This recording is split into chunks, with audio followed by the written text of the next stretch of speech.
Assalamualaikum warahmatullahi wabarakatuh. Perkenalkan, nama saya Ahmad Yuhda Dani dari LPTK UIN Wali Songo Semarang, akan melaksanakan UKIN pembuatan video pembelajaran. Nomor peserta PPG saya adalah 337429002236 dan NIM saya 25031170751. Saya akan membuat video pembelajaran tentang rukhsah, kemudahan dari Allah dalam beribadah kepadanya. Selamat menyaksikan.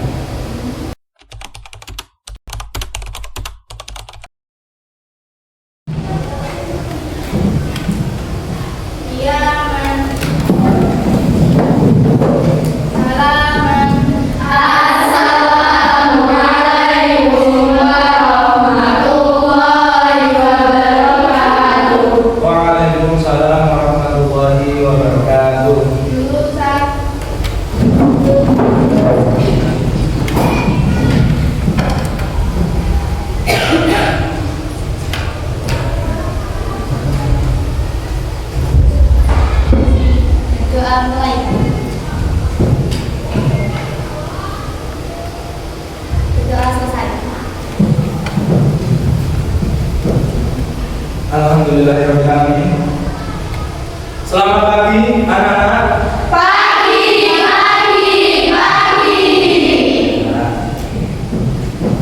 Sobahul khair.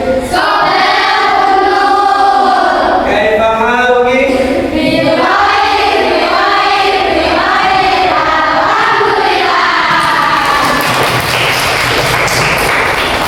Alhamdulillahirrahmanirrahim. Pada bagian ini kita masih diberi kesempatan untuk bertatap muka melaksanakan pembelajaran pendidikan agama Islam.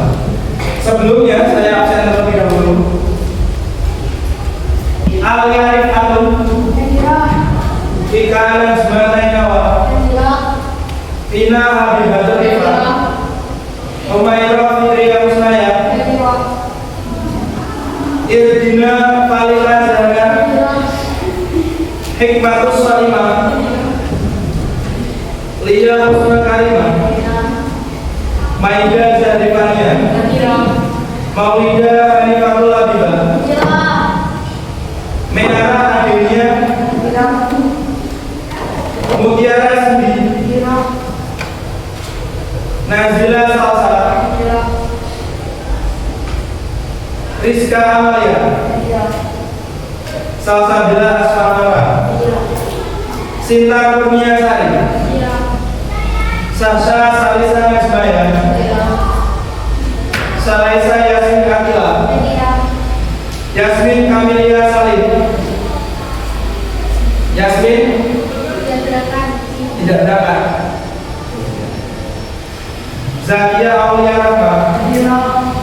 Ya, jadi yang izin tidak mengikuti pembelajaran pada hari ini satu orang, ya, karena acara keluarga ya. Sebelumnya saya mau tanya dulu, ya, adakah yang masih ingat pembelajaran tentang minggu lalu? Saya. Ya, enggak. Tentang apa? Ayo sholat berjamaah. Ya, betul sekali. Beri tepuk tangan. Berarti kalian masih ingat mengenai pembelajaran kita minggu lalu, yaitu ayo sholat berjamaah. Kita sudah belajar mengenai sholat berjamaah beserta fadilah-fadilah. Nah, pada hari ini kita akan mempelajari bab baru, yaitu tentang rukhsah, ya, keringanan Allah Subhanahu wa taala dalam beribadah kepadanya. Kita bisa perhatikan PowerPoint yang akan saya sajikan.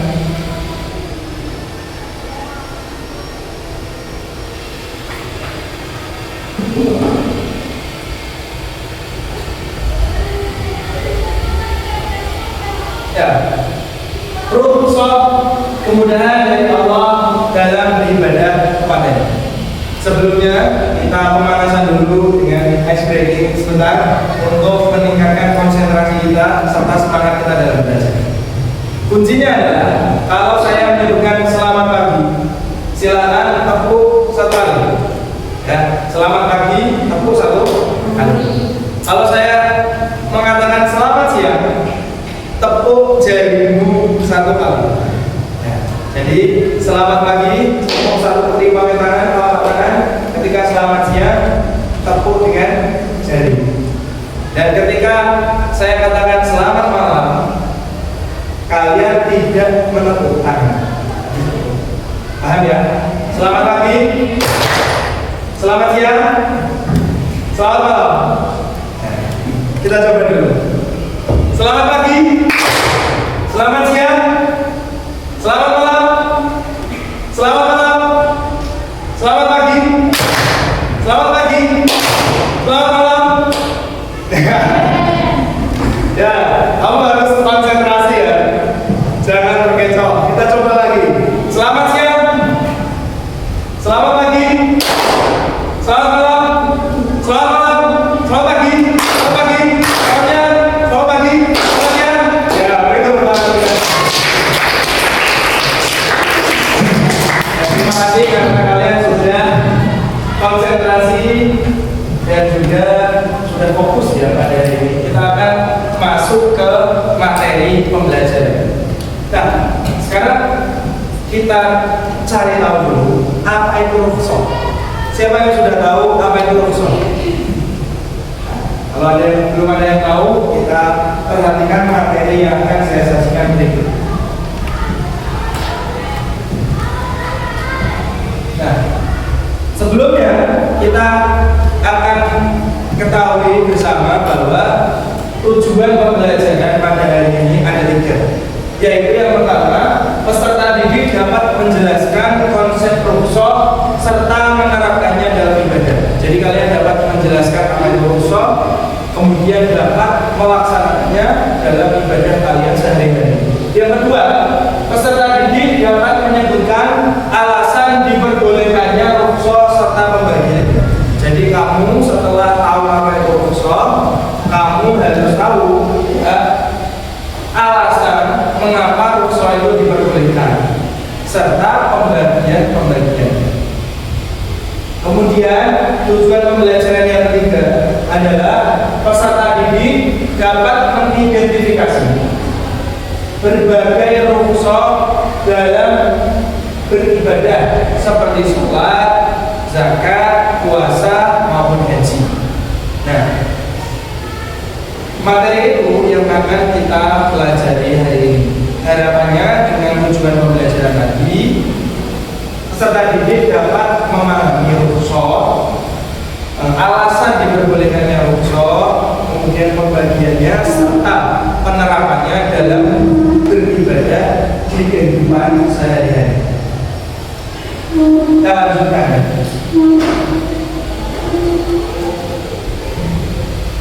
Nah, apa itu rukhsah? Kalian bisa pahami, baca ya. Rukhsah secara bahasa memiliki arti kelonggaran atau keringanan. Rukhsah maknanya adalah kelonggaran atau keringanan.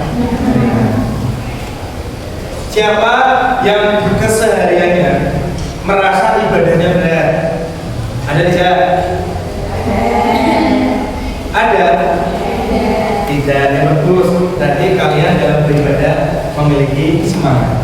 Tapi ada beberapa kasus di mana ketika seseorang itu dalam kesulitan, maka rukhsah atau kemudahan di situ diperbolehkan. Secara istilah, rukhsah diartikan perubahan hukum dari hukum asalnya karena sebab tertentu dengan tujuan memberikan keringanan atau kemudahan. Jadi contoh hukum asalnya puasa Ramadan adalah wajib ya dilaksanakan secara terus-menerus selama 30 hari. Itu hukum asalnya puasa Ramadan. Tapi ada beberapa alasan diperbolehkannya rukhsah atau kemudahan dalam pelaksanaan. Seperti apa? Kita lanjut ke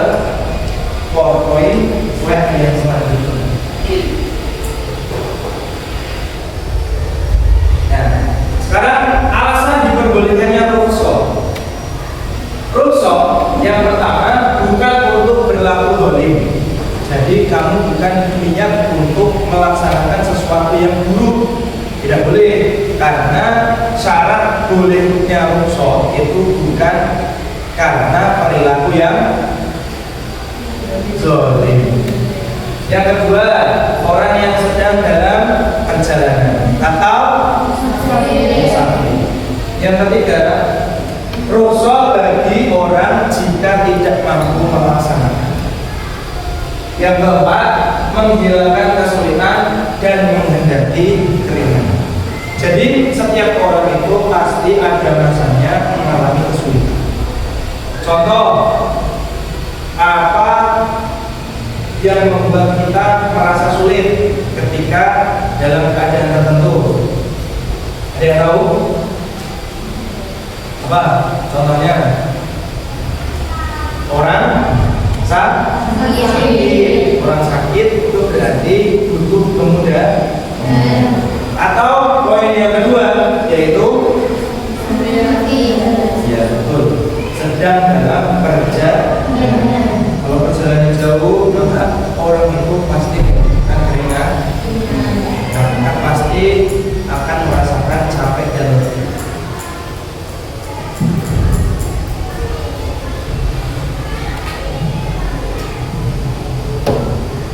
Ya, rukhsah pembagiannya jadi dua, yaitu rukhsah yang mengandung kebaikan dan juga rukhsah yang menunjukkan hukum azimah. Hukum azimah siapa yang tahu? Apa itu hukum azimah? Hukum azimah adalah hukum asal kewajiban. Contoh, sholat hukumnya wajib.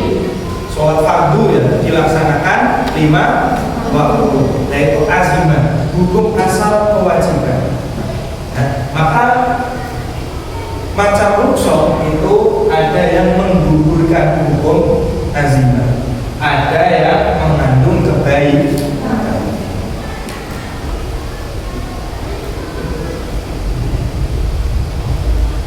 Nah, macam-macam rukhsah dalam beribadah azimah lagi ada 4 yang akan kita bahas hari ini, yaitu sholat, puasa, zakat, dan haji. 4 ibadah ini wajib tidak? Wajib. Tapi seperti pembahasan di awal bahwa manusia itu pasti akan ada masanya mengalami kesulitan. Jadi dalam pelaksanaannya ibadah wajib itu pasti membutuhkan keringanan di waktu-waktu tertentu. Asal syaratnya tadi kita tidak berlaku zalim dalam pelaksanaannya, kita tidak boleh berlaku yang buruk. Nah, dari paparan awal yang saya jelaskan, ada yang mau ditanyakan? Ya, Amila. Adakah dalil tentang rukhsah? Siapa yang tahu dalil tentang rukhsah? Pertanyaan dari Akila. Siapa yang tahu dalil tentang rukhsah? Rukhsah apakah ada dalilnya? Ada. Rukhsah dalilnya ada dalam surat Al-Baqarah ayat 286. Kalian pasti sudah tahu dalilnya, yaitu a'udzubillahi minasyaitonirrajim, bismillahirrahmanirrahim, la yukallifullahu nafsan illa wus'aha, laha ma kasabat wa 'alaiha ma kasabat. Ya, la yukallifullahu nafsan illa wus'aha. Ya, sungguhnya Allah tidak akan membebani seseorang di luar batas kemampuan. Maka Allah ketika memberikan sesuatu cobaan, pasti manusia itu bisa melewati dengan diperbolehkannya rukhsah tadi. Manusia akan mendapat kemudahan ketika mendapat kesulitan. Di sisi lain, seorang manusia tadi itu tidak meninggalkan kewajibannya sebagai seorang muslim, yaitu melaksanakan ibadah yang wajib. Sudah paham, Atila? Ada yang mau ditanyakan lagi? Selanjutnya kita akan berkelompok, ya, karena pembelajaran kita hari ini adalah PBL, metode Clinical Project Based Learning. Kita akan berkelompok, ya, menemukan kasus dalam kehidupan sehari-hari, dalam ibadah wajib yang kita laksanakan, bagaimana rukhsah itu bisa diaplikasikan dalam ibadah umat ini, sholat, kemudian puasa, zakat, dan haji. Maka saya akan bagi kelompoknya. Kalian boleh cari referensi di buku-buku manapun, di buku LKS maupun buku paket, boleh dijadikan referensi untuk mencari sumber. Kelompok satu, ini kelompok satu tadi ya. Kalian akan menjelaskan mengenai sholat. Silakan bagaimana rukhsah dalam sholat. Kelompok dua akan menjelaskan tentang puasa, ya. Kelompok dua akan mencari tahu bagaimana pelaksanaan rukhsah dalam ibadah puasa. Kelompok tiga zakat, ya, akan mencari tahu bagaimana pelaksanaan rukhsah dalam ibadah zakat. Yang terakhir, ini kelompok 4. Kelompok 4 ini rukhsah dalam ibadah haji. Baiklah, silakan berdiskusi dengan temannya, cari referensi yang kamu butuhkan, kemudian tulis di buku masing-masing. Kemudian setelah itu, kalau sudah selesai semua, kita akan maju ke depan mempresentasikan hasil tulisan. Baiklah, silakan berdiskusi.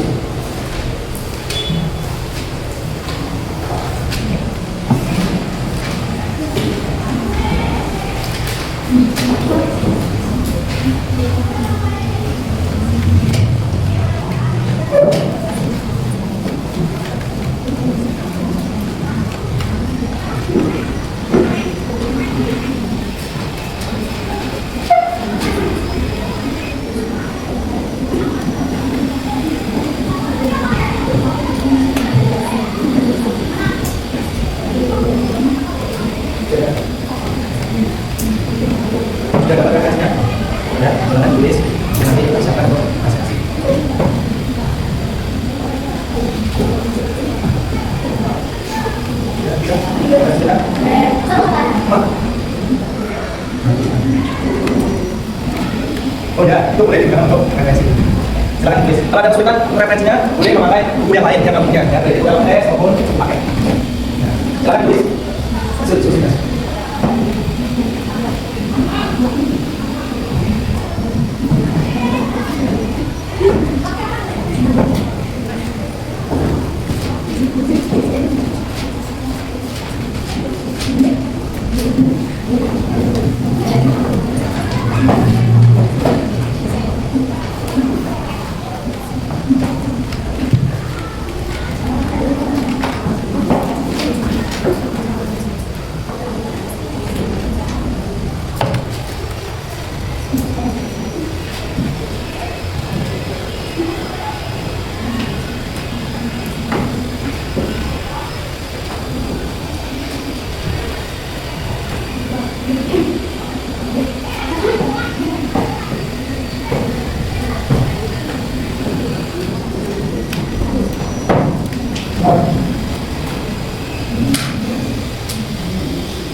Apakah semuanya sudah?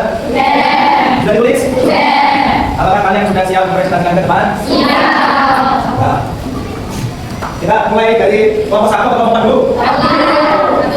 Kelompok 3 sudah siap maju? Kelompok 3 sudah siap maju? Kelompok 1 sudah siap maju? Terserah kamu, tergantung bagaimana tulisnya saja. Kalau tulisnya ya boleh, boleh. Bagaimana kamu tadi tulisnya bagaimana? Ya, sesuaikan saja. Yang penting hasil presentasi kamu ke depan. Ya, hasil diskusi kamu ke depan yang presentasi. Masalah pembacanya mau seperti apa? Ya, siap.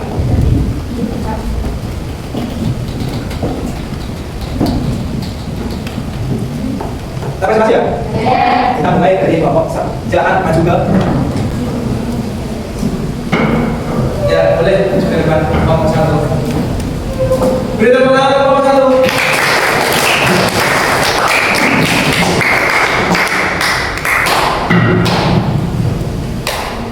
1. Silakan didengarkan dan disimak baik-baik. Oke. Silakan. Assalamualaikum warahmatullahi wabarakatuh. Waalaikumsalam warahmatullahi wabarakatuh. Saya dari kelompok 1 ingin mempresentasikan tentang sosial. Usaha dalam sekolah bisa memberikan pembelajaran dari umatnya terkait dengan hal pidana adalah ketika pelaksanaan pembelajaran itu pada dan apabila kamu berpergian di tempat ini, maka tidaklah mengapa kamu menghalalkan kemudiannya. Jika kamu takut tidak kamu orang-orang kafir. Di dunia orang-orang kafir itu adalah musuh dan adalah Quran surat An-Nisa ayat 6.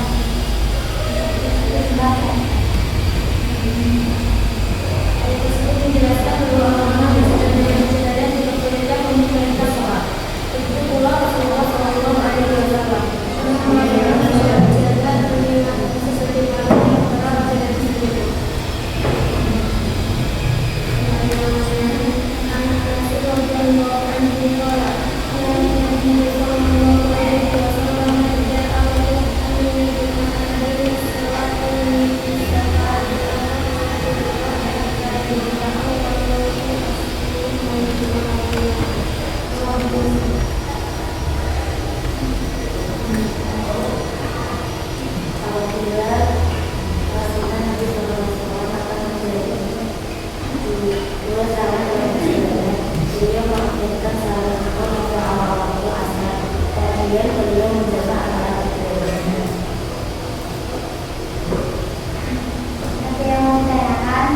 Oh, sudah selesai.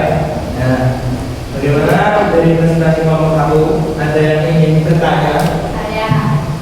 Ya, benar. Silakan. Seorang pelajar SMA melakukan perjalanan jauh dari Jakarta ke Yogyakarta untuk mengikuti ujian UTBK. Saat waktu sholat tiba, kamu tidak menemukan tempat untuk sholat yang bersih dan nyaman. Selain itu, dia juga merasa sangat lapar dan berdebar karena adanya kesiapan. Namun, aman ingat bahwa dia memiliki beberapa minuman dan air mineral dalam tasnya. Apa yang sebaiknya dilakukan dalam situasi ini? Ya, jadi ada anak yang ingin melaksanakan UTBK keluar kota, kemudian sampai di sana itu dia tidak menemukan tempat sholat dan kemudian dia merasa lapar. Padahal sudah waktunya untuk waktu sholatnya sudah habis. Tadi bagaimana? Silakan dijawab Pak. Sebaiknya melakukan sholat asar dan menggabungkan sholat zuhur dengan sholat asar atau sholat maghrib dengan sholat isya.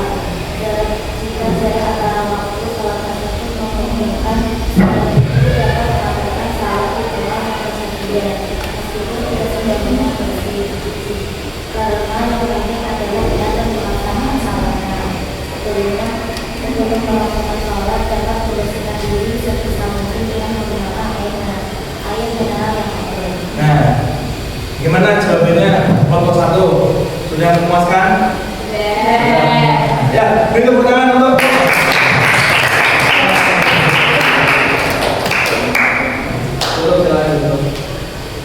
Sekian dari kelompok 1, kurang lebihnya mohon maaf. Assalamualaikum warahmatullahi wabarakatuh. Waalaikumsalam. Terima kasih untuk kelompok 1 ya. Sudah bagus presentasinya tentang proses sholat. Dan tadi dijelaskan bahwa kita suatu saat itu pasti akan bukan pasti, suatu saat akan mendapati diri kita sebagai musafir atau orang yang sedang dalam perjalanan. Kalau sesuai kesepakatan para ulama dalilnya itu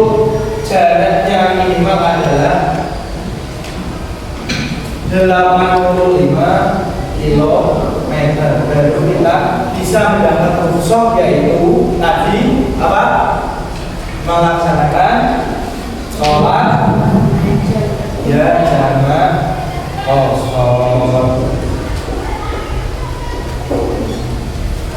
Jadi kita ketika dalam perjalanan jauh kita mendapat keringanan sholat untuk bisa melaksanakan sholat jamak kosong. Walaupun ada batasannya, yaitu minimal berapa kilo? Selain itu, rukhsah dalam sholat juga berlaku bagi orang yang sedang sakit. Contohnya orang yang tidak bisa sholat dengan berdiri, maka boleh sholat dengan duduk. Kemudian kalau tidak bisa duduk, boleh sholat dengan berbaring. Ya, kamu tahu bahwa rukhsah dalam sholat itu tidak hanya bagi musafir, tapi kepada orang yang sakit. Atau misalnya orang yang ketika kena air penyakitnya makin parah, maka diperbolehkan bagi dia untuk melaksanakan tayamum dan puasa. Nah, itulah rukhsah dalam sholat. Sudah paham semua? Maka kalau sudah paham, kita lanjutkan presentasi yang kedua dari kelompok 2, yaitu tentang puasa. Silakan masuk ke depan kelompok 2.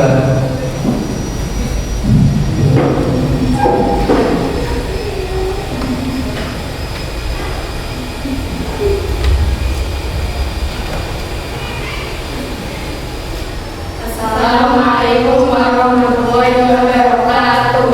Waalaikumsalam warahmatullahi wabarakatuh. Kita dari kelompok 2 ini mempresentasikan tentang rukhsah dalam berpuasa.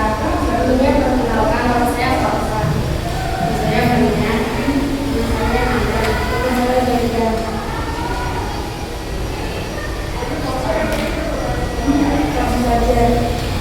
Kemudian orang itu dalam puasa. Puasa adalah satu ibadah yang bertujuan untuk mencapai ketakwaan setiap bahaya yang dilakukan olehnya pada bulan Ramadan. Bagaimana dengan orang yang tidak mampu melaksanakan ibadah puasa? Allah Subhanahu wa Ta'ala memberikan kemudahan untuk meninggalkan puasa, terutama pada orang-orang musafir, sakit, wanita yang haid atau lepas, wanita hamil atau menyusui, dan orang tua wanita yang tidak mampu lagi melaksanakan ibadah puasa.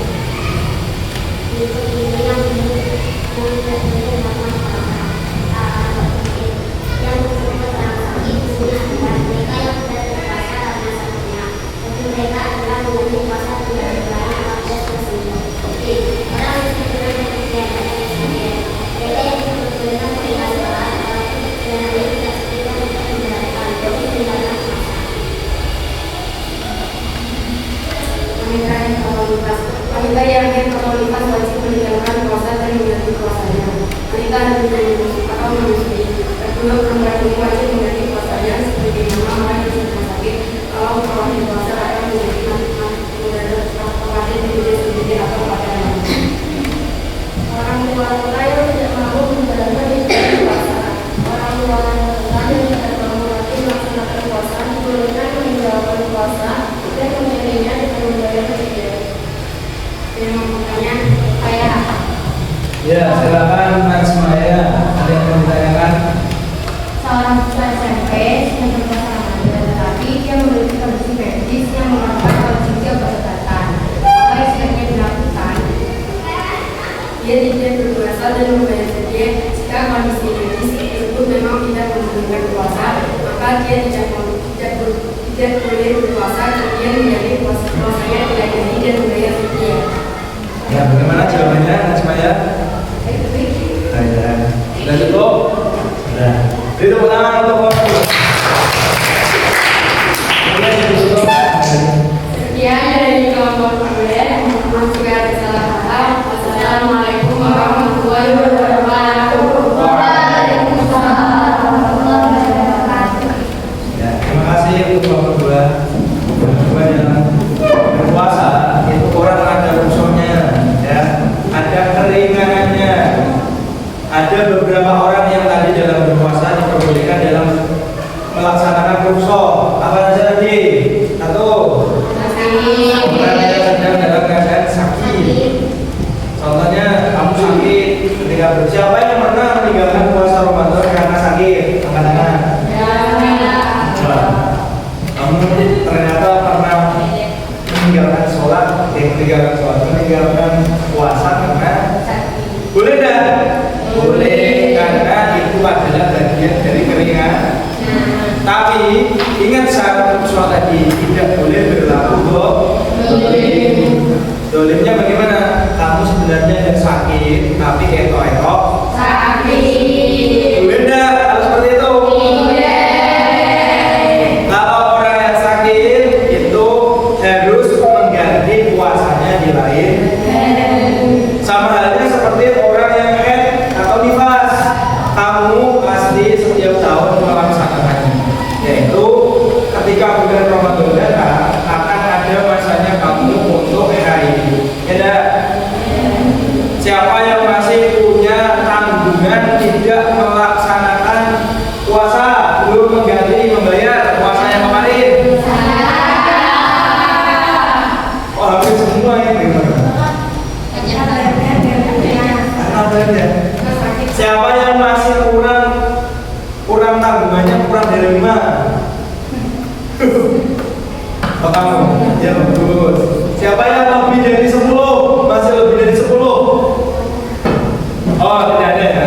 Berarti sudah cukup baik. Ya, silakan segera diganti di kodon durasi karena sekitar bulan Februari nanti kita akan masuk bulan puasa.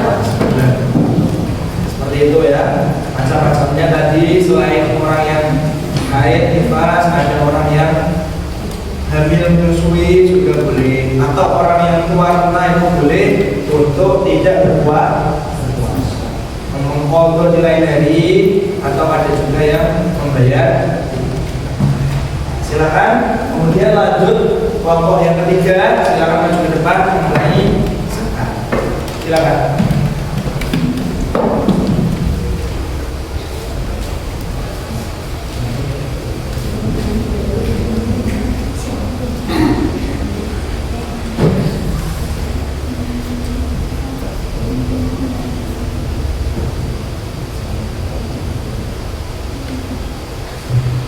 Ya, silakan.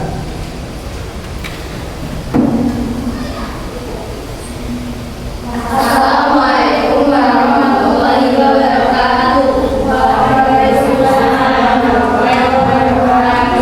Kami dari kelompok 3 ingin mempresentasikan tentang pokok zakat. Kenalkan, nama saya Vika. Perkenalkan, nama saya Julia. Perkenalkan, nama saya Mutiara. Perkenalkan, nama saya Rizka. Perkenalkan, nama saya Maudy. Kemudian pembayaran zakat. Bagi zakat zakat merupakan kewajiban. Zakat berfungsi membersihkan diri dan harta. Orang yang membayar zakat sedang melaksanakan perintah, ia pun berupaya untuk membersihkan diri dan hartanya dari kotoran dosanya. Selain itu, zakat memiliki fungsi sosial, yaitu membantu masyarakat mencapai dan miskin juga kelompok dari miskin sesuai dengan kebutuhan masyarakat.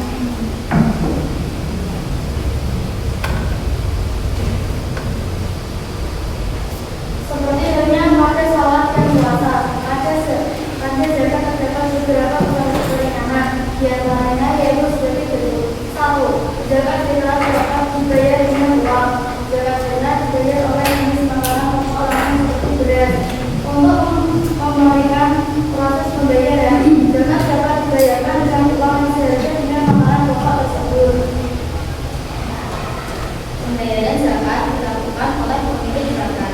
Untuk kemudahan teknis pembayaran, seseorang dapat melakukan pembayaran zakat pada orang lain.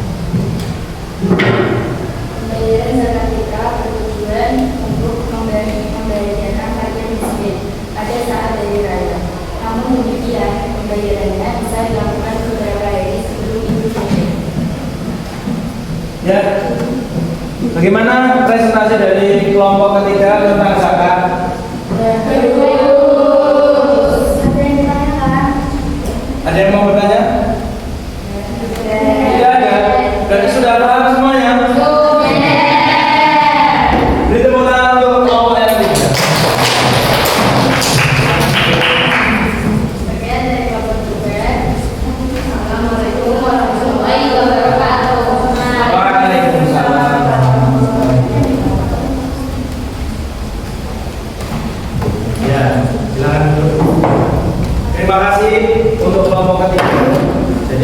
mungkin pembahasannya agak mudah ringan tentang rukhsah zakat. Zakat itu sebenarnya kewajiban masing-masing, kewajiban diri sendiri.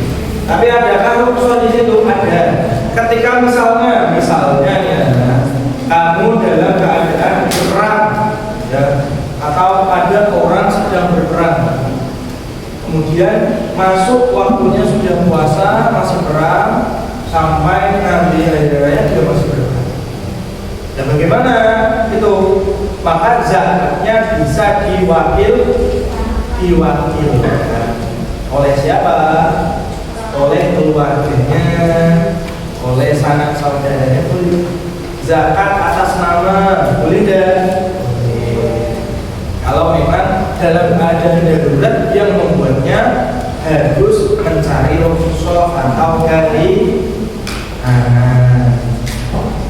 selain itu, misalnya dalam kurun waktu pembayaran zakat, dia di tanggal-tanggal awal Ramadan belum bisa membayar, ya tidak apa-apa.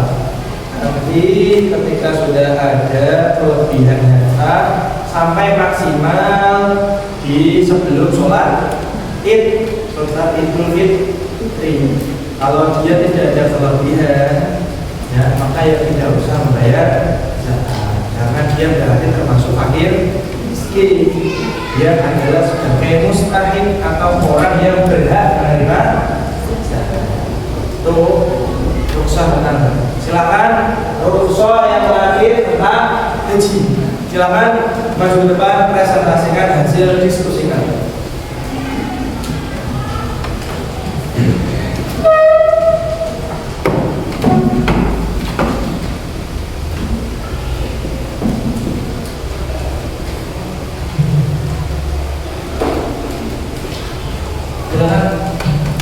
Assalamualaikum warahmatullahi wabarakatuh.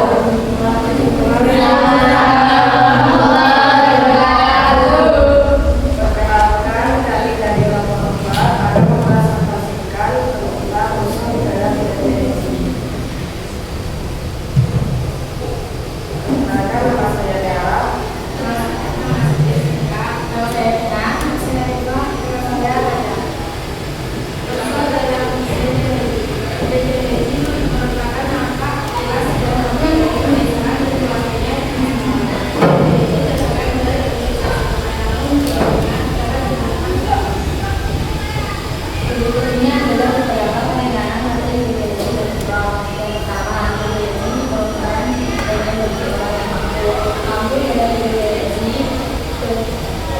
Kemudian dengan biaya sendiri, keluarga yang diberikan dan kemampuan fisik atau saya telah melaksanakan haji. Meski tidak mampu atau tetapi tidak melaksanakan haji, maka ada yang bisa karena ada yang berbeda. Yang kedua, dilaksanakan melalui hubungan. Dan dari kewajiban yang dilakukan sebelum berangkat melaksanakan haji, atau yang ketiga, pelaksanaan ibadah haji boleh dilakukan seorang sudah masuk dalam kategori wanita yang melakukan pelaksanaan ibadah haji menjadi kewajiban. Yang keempat, cara melaksanakan ibadah haji termasuk dengan atau tidak melakukan pelaksanaan yaitu memberikan peringatan yaitu satu lisan yaitu dikerjakan dalam dua bulan dan masuk yaitu memperkerjakan terlebih dahulu kemudian keong yaitu cuci dan membuat pelaksanaan adalah secara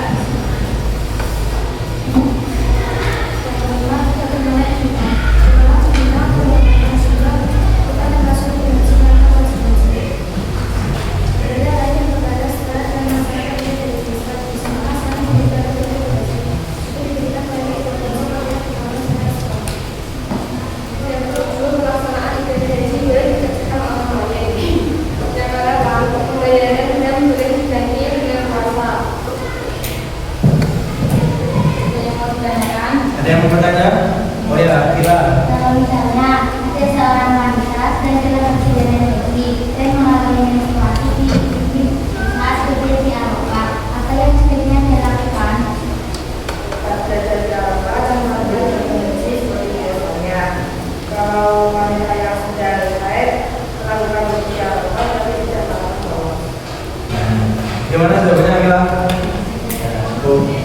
sekali barangkali Bapak terima tepuk tangan dulu.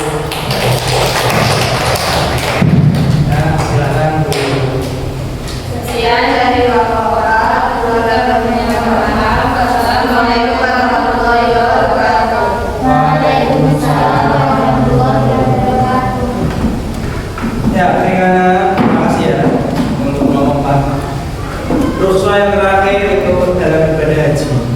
Pastinya dalam ibadah haji masuk dalam rukun Islam. Tapi dalam melaksanakannya ibadah haji itu manis tanpa orang ilahi sabil bagi orang-orang yang mampu. Kalau yang ibadah rukun yang lain, rukun Islam yang lain tidak ada manis tanpa semuanya adalah wajib. Tapi dalam ibadah haji ada opsional itu bagi yang mampu secara fisik, mampu secara biaya, dan mampu secara mental psikis.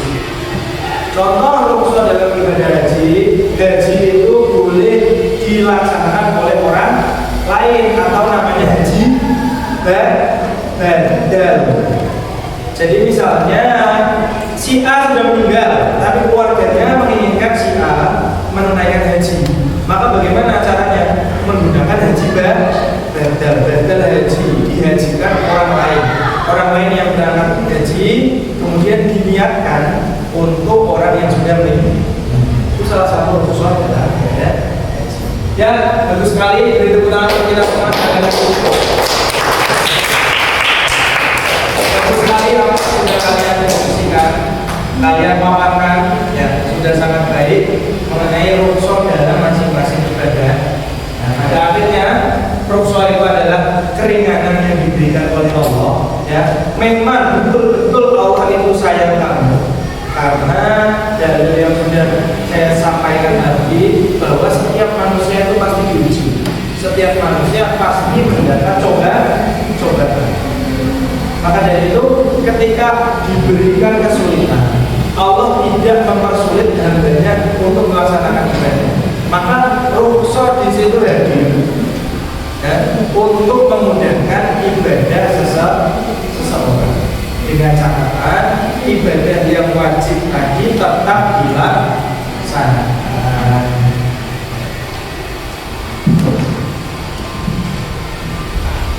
Nah, inilah hikmahnya dari rukhsah, mempermudah pelaksanaan syariat Islam. Mempermudah ya, jangan membuat mudah, jangan gampangke ya. Untuk mempermudah tapi tidak gampangke. Pembuktian bahwa syariat Islam tidak kaku, menguatkan istiqomah dalam beribadah serta mendorong sikap disiplin dan saling menghargai.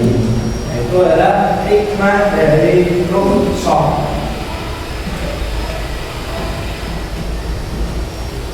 Ya, selesai pembelajaran kita pada pagi hari ini. Ada yang masih mau ditanyakan? Sudah paham semua? Sudah jelas sekali ya kepada Allah untuk kita sebagai umatnya dengan syarat-syarat tertentu dalam ibadah-ibadah wajib. Fungsinya apa? Kita sebagai umat muslim tetap melaksanakan kewajiban kita tanpa meninggalkannya, namun dengan keringanan-keringanan yang telah ditentukan oleh Allah. Contohnya apa? Sholat sama qasar. Contohnya lagi apa? Tidak melaksanakan sholat kemudian mengqadha di lain hari atau membayar fidyah. Kemudian haji badal atau badal haji, menggantikan haji orang si A kemudian digantikan si B karena sesuatu satu dua. Itu adalah kalau sudah tidak ada yang ditanyakan, maka saya akan cukupkan pembelajaran pada pagi hari ini. Tema tentang rukhsah, kemudahan Allah Subhanahu wa taala dalam beribadah kepadanya. Terima kasih telah mengikuti pembelajaran pada pagi hari ini dengan sangat baik, dengan antusias, dengan semangat. Kita akan bertemu kembali minggu depan di mata pelajaran yang sama, pendidikan agama Islam, pada bab yang berbeda. Ya, sebelum kita akhiri pembelajaran pada siang hari ini, kita berdoa bersama-sama dulu. Silakan dipimpin oleh ketua kelas. Bismillahirrahmanirrahim. Subhanakallahumma wa bihamdika asyhadu an la ilaha illa anta astaghfiruka wa atubu ilaik. Assalamualaikum warahmatullahi wabarakatuh. Waalaikumsalam.